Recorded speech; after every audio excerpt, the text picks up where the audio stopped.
Ada sebuah cerita yang datangnya dari kawan sendiri yang namanya tidak mau disebutkan.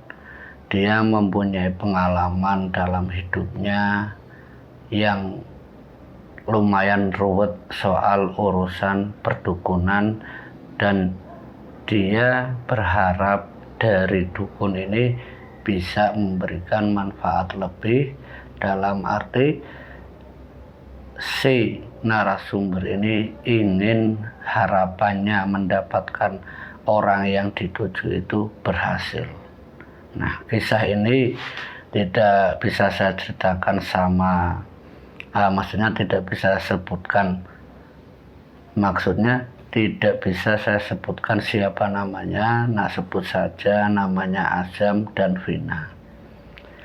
Mereka berpacaran hampir 3 tahun lamanya semenjak mereka lulus dari sekolah menengah. Jadi Azam mengharapkan agar setelah lulus sekolah hubungannya lancar sampai ke jenjang pernikahan, dan mereka pacaran sampai 3 tahun lamanya.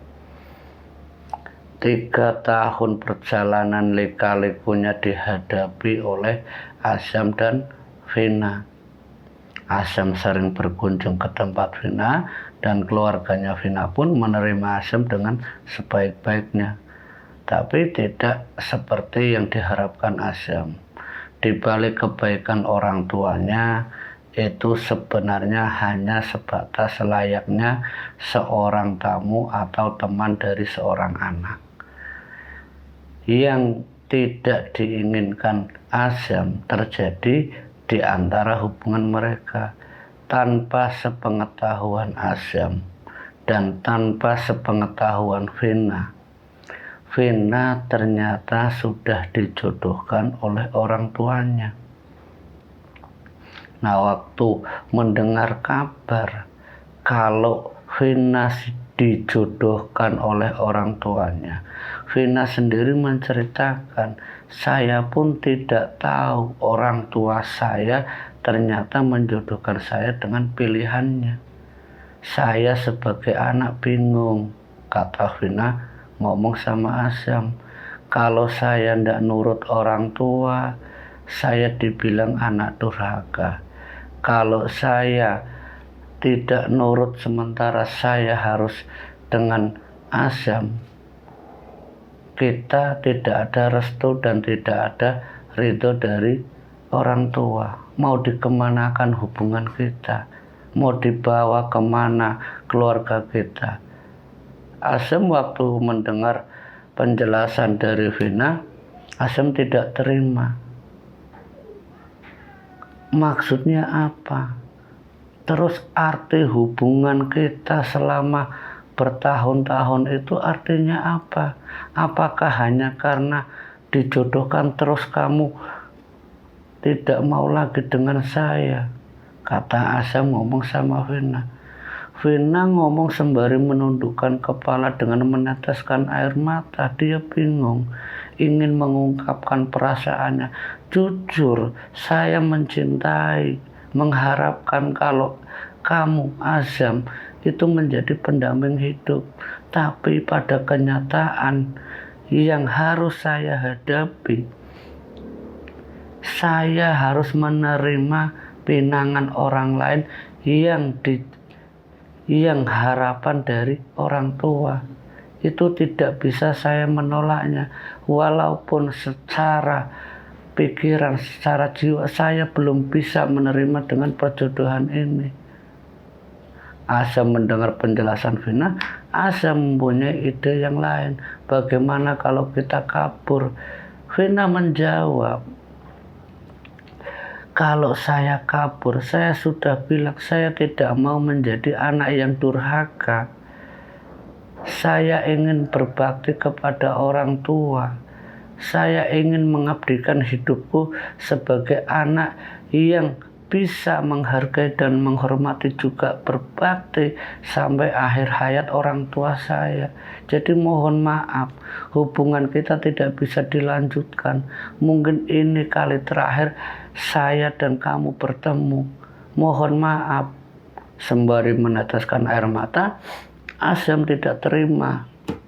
Seminggu setelah Azam mendapatkan mantra dan benda yang dari dukun, Azam meritualkan mantra-mantra itu, menghafalkan dengan benda yang dikasihkan ke dukun.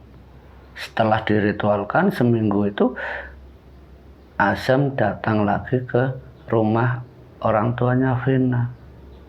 Dia berani sendiri, padahal Azam tahu kalau orang tuanya tidak mengizinkan Azam itu datang secara sendiri. Dia diizinkan datang kalau dengan teman-temannya. Tapi Azam merasa yakin, merasa percaya diri dengan mantra yang sudah diritualkan ke benda itu akan memberikan tuah atau kemampuan dan kesaktian. Tujuannya itu akan terwujud, menaklukkan orang tuanya dan juga meluluhkan hatinya Vina agar mau menerima Azam datang secara sendiri. Saat Azam mengetuk pintu, orang tuanya yang membuka, orang tuanya langsung menyuruh Azam duduk. Oh, Nak Azam, silahkan masuk. Sebentar ya, Nak Vina ada di belakang, saya panggilkan dulu. Azam berpikirnya, orang tuanya kena, orang tuanya sudah takluk. Azam itu berpikirnya ya karena percaya diri. Setelah itu Vina datang menghampiri Azam sembari menanyakan kabar-kabar. Nah, setelah mereka berdua ngobrol, tidak berselang lama bapaknya Vina ini datang, duduk di antara mereka berdua sembari mengatakan, Nak Azam, mohon maaf ya, Vina terpaksa saya jodohkan dengan calon laki-laki yang bukan pilihan Vina. Tapi ini semua dikarenakan permintaan keluarga yang jauh sebelumnya sudah ada ikatan keluarga. Sementara calonnya Vina sendiri pun hanya tahu foto dan gambar, tidak mengenal secara langsung karena saat ini calonnya Vina masih di luar negeri untuk menyelesaikan semester akhir.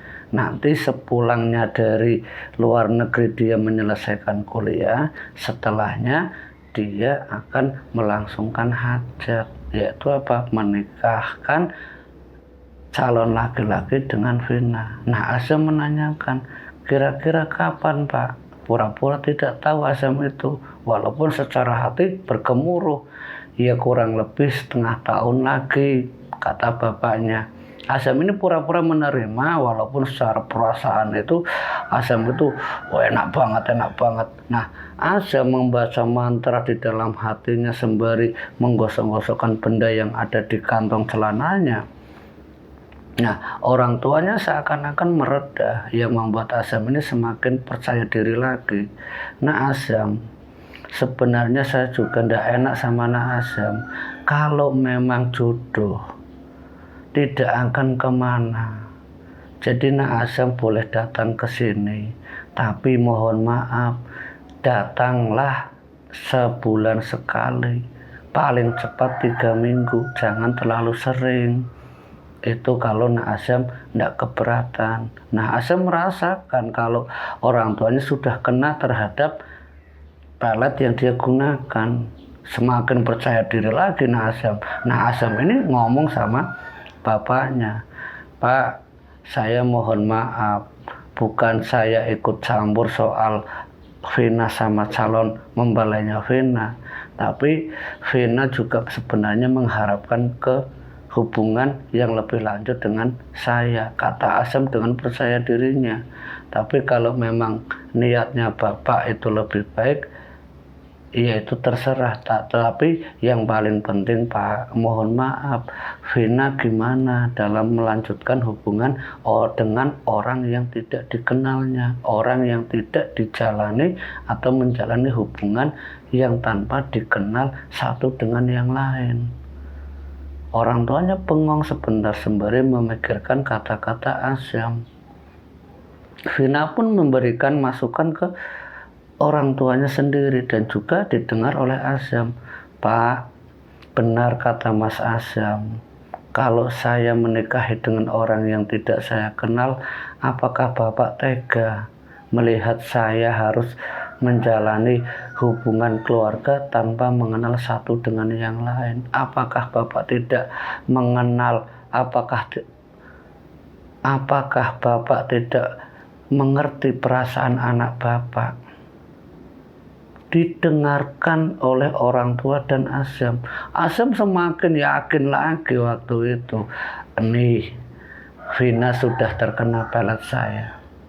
Nah, waktu itu orang tuanya berbicara lagi. Waktu itu, nah, setelah mendengarkan anaknya ngomong, orang tuanya berbicara ke Azam. Kalau memang baiknya Vina sama kamu, nak Azam, ya tergantung gimana nanti. Saya juga belum tahu. Tapi mohon maaf kalau lamaran sudah terlanjur saya terima. Walaupun Vina tahu tapi tidak secara terus terang. Vina tahu kalau dirinya akan dilamar oleh calon laki-lakinya. Vina tahu, tapi Vina menerima kalau dirinya itu ingin menghargai dan mengabdi dirinya ke orang tuanya. Walaupun secara perasaan saya juga belum tahu bagaimana perasaan anak saya nanti setelah menikah dengan calon yang saya terima. 3 orang, Azam, Vina sama orang tuanya yang saling ngobrol ini, akhirnya Azam pamitan ke orang tuanya. Dia pulang meninggalkan rumah kediaman Vina. Di dalam perjalanan, dalam hatinya Azam, dia ini seakan-akan berseri-seri, seakan-akan senang sekali. Karena apa? Ya tujuan dan niat dia datang menaklukkan hati dari orang tuanya dan juga menaklukkan Vina. Itu benar-benar terlaksana. Ampuh ini pelet, ampuh ini mantra dari sang dukun. Nah, setelah sampai di rumah Azam sendiri, Azam mengingat kalau sang dukun ini harus didatangi setelah 1 bulan menggunakannya. Setiap kali digunakan itu harus datang kembali. Ya, maksud dan tujuannya apa? Agar kesaktian tuah benda yang dimantrai itu bisa memberikan efek lebih, kata sang dukun ke Azam terhadap benda yang diberikan. Azam mengingat kata-kata itu. 1 bulan setelah Azam datang ke dukun, datang kedua kalinya. Azam mendatangi dukun yang kedua kalinya dengan membawa mahar yang sama, yang jumlahnya ya lumayan besar. Azam yang sakit hati, Azam mengatakan ke Vina, aku tidak akan melepaskan kamu begitu saja. Aku akan memperjuangkan kamu sampai benar-benar aku yakin kalau kamu bukan jodoh aku, kata Azam menyampaikan ke Vina. Vina pun menjawab sedemikian baiknya ke Azam, kalau keinginan kamu seperti itu, perjuangkanlah aku kalau benar-benar kamu mencintai aku dan mengharapkan aku. Jadi di balik hubungan Azam sama Vina, di balik Vina yang dijodohkan oleh orang tuanya, Vina sebenarnya juga mengharapkan kalau Azam ini sebagai pendamping hidup. Tapi pada kenyataan yang dihadapi Vina, yang harus dialami Vina, yang harus dijalani Vina, dia harus menuruti keinginan orang tuanya. Dia harus menerima lamaran dari orang lain selain Azam. Semenjak saat itu, Vina sama Azam terbatas secara komunikasi. Setiap kali Azam datang ke rumah Vina, orang tuanya selalu menyuruh dan membatasi waktu agar tidak terlalu lama duduk di rumah Vina. Karena ya mohon maaf, Vina sudah ada calonnya. Jadi tidak diperbolehkan Vina ini menerima tamu laki-laki yang datang secara sendiri. Kalau kamu mau datang ke sini, ajak teman kamu. Jangan sendirian seperti ini. Saya tidak menginginkan ada gosip yang datang dari tetangga-tetangga kalau anak saya Vina yang sudah dilamar orang lain tapi masih menerima kamu, kata orang tuanya Vina. Semenjak saat itu Asam benar-benar sudah tidak lagi mendatangi rumah Vina. Keadaan Asam yang sakit hati, keadaan Asam yang benar-benar tidak terkontrol secara perasaannya, saat Asam mendapatkan kata-kata atau mendengarkan apa yang disampaikan orang tuanya, Asam benar-benar tidak menerima. Dalam hati Asam, lihat saja, aku akan gunakan pelet agar kamu ini siapa? Orang tuanya Vina. Agar bapak dan Vina ini benar-benar luluh terhadapku. Jadi semenjak saat itu Asam lari ke dukun. Dia meminta bantuan ke dukun dengan maksud tujuan orang tuanya Vina bisa takluk terhadap Asam. Vina juga mau mengikuti apa yang diinginkan ke Asam. Tapi keinginan Asam meminta bantuan ke dukun ini ternyata syarat yang harus dibebankan ke Asam, syaratnya lumayan besar. Harus menggelontorkan biaya yang lumayan besar. Ya inilah yang namanya dukun. Mengambil kesempatan di dalam kesempitan. Waktu itu Asam tidak berpikir secara sehat. Asam mau saja, syarat apapun siap diberikan, siap dilakukan, asalkan tujuan dan maksudnya tercapai. Asam mengeluarkan uang yang begitu banyak ke dukun. Asam diberikan tata cara untuk memelet dan diberikan beberapa alat yang harus dibawa saat datang ke tempat Vina dan orang tuanya. Agar tujuannya yaitu menggagalkan dan menaklukkan orang tua dan Vina ini terwujud. Jumlah gajinya Asam selama 1 bulan sebagian besar itu digunakan untuk mahar ke dukun yang harus datang setiap bulan.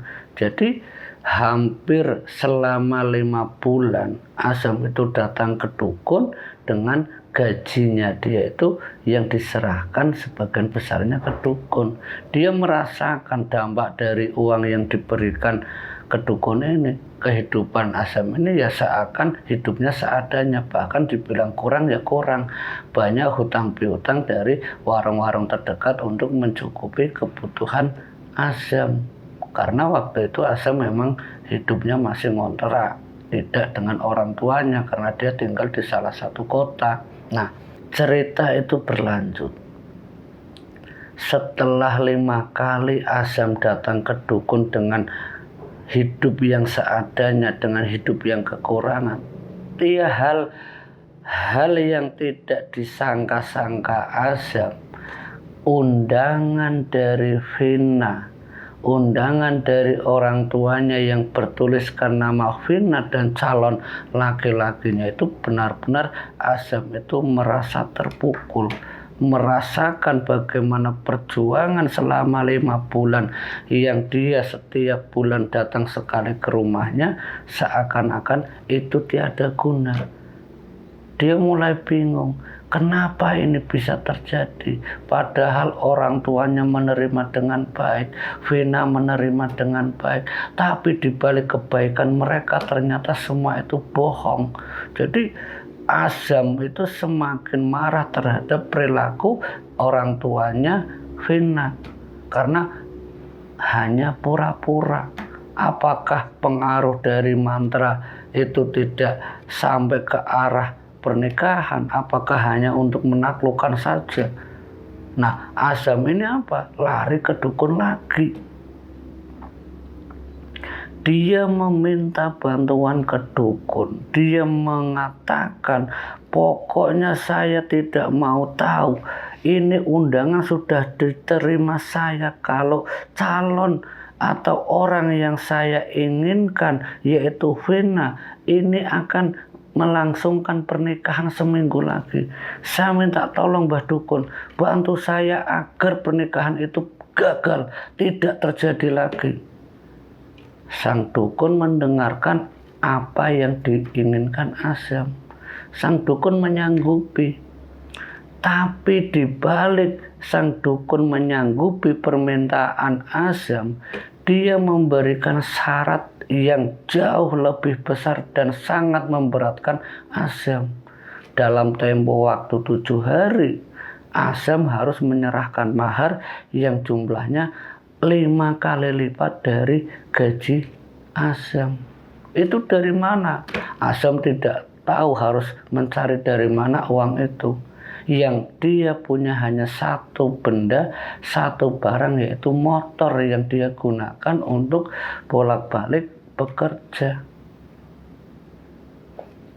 Karena keinginan Azam yang menggebu-gebu, karena nafsu yang sudah dipengaruhi pikiran yang tidak waras, keinginannya dia hanya tujuannya menggagalkan pernikahan Vina agar tidak dimiliki orang lain. Motornya Azam terjual dengan harga yang sebenarnya sangat murah, yang seharusnya sampai laku 20 juta, dia jual hanya 15 juta karena waktu yang ditentukan oleh dukun ini jatuh temponya sangat dekat, apalagi jatuh waktu pernikahannya Vina itu sangat-sangat cepat, 7 hari setelah undangan itu diterima Azam. Setelah datang dia menjual motornya, esok harinya Azam datang lagi dengan membawa uang yang diinginkan dukun, diserahkan. Nah, sang dukun menerima mahar tersebut. Azam diberikan janji, kamu jangan khawatir nak, kamu akan mendapatkan apa yang kamu harapkan. 3 hari, paling lambat 6 hari, kamu akan mendapatkan Vina seutuhnya. Kamu akan mendapatkan apa yang kamu inginkan. Pernikahan itu akan batal. Kamu percaya sama Mbah Dukun, kamu percaya sama saya, kata dukun menyampaikan ke Azam. Karena Azam yang memang sudah dibutakan nafsu, Azam mengiyakan apa yang disampaikan dukunnya ini. 5 hari sebelum acara pernikahan itu dilakukan, Azam datang ke rumahnya orang tuanya Vina. Sesampainya di depan rumah Vina, dia mengucapkan salam, dibukakan pintu oleh orang tuanya. Oh nak Azam, silahkan masuk ke dalam, duduk di sini. Nah, Vina dipanggilkan orang tuanya. Vin, ini ada Azam, kamu temani. Nah, disitulah Azam ditemui oleh orang tuanya dan Vina. Saat Azam baru duduk, orang tuanya yang posisinya sedang berdiri sementara anaknya Vina yang sedang berjalan. Saat itu orang tuanya langsung mengucapkan kata-kata yang Azam ini tidak bisa menerima kenyataan apa yang disampaikan orang tuanya. Mohon maaf nak Azam, kebetulan kamu datang ke sini, undangan sudah diterima belum? Dijawab oleh Azam, sudah Pak. Kamu sudah tahu hari dan tanggalnya? Iya Pak, kata Azam. Nanti di hari hari pas pelaminan anak saya yaitu Vina, saya berharap lebih kamu datang sekaligus memberikan ucapan selamat kepada Vina. Nah, ini kata-kata yang benar-benar tidak diharapkan oleh Azam. Dan begitu juga dengan apa yang disampaikan Vina. Mas Azam dengan sembari memohon-mohon Mas Azam, saya mohon dengan sangat, kalau hubungan kita sudah tidak bisa dilanjutkan dan inilah kenyataan kalau saya harus bersanding dengan pria yang diharapkan dari bapak saya. Tapi saya berharap dengan sangat terhadap Mas Azam. Datang dan doakan saya agar saya dengan calon suami saya bisa menjadi keluarga yang sakinah, mawaddah, warahmah. Doakan saya Mas Azam.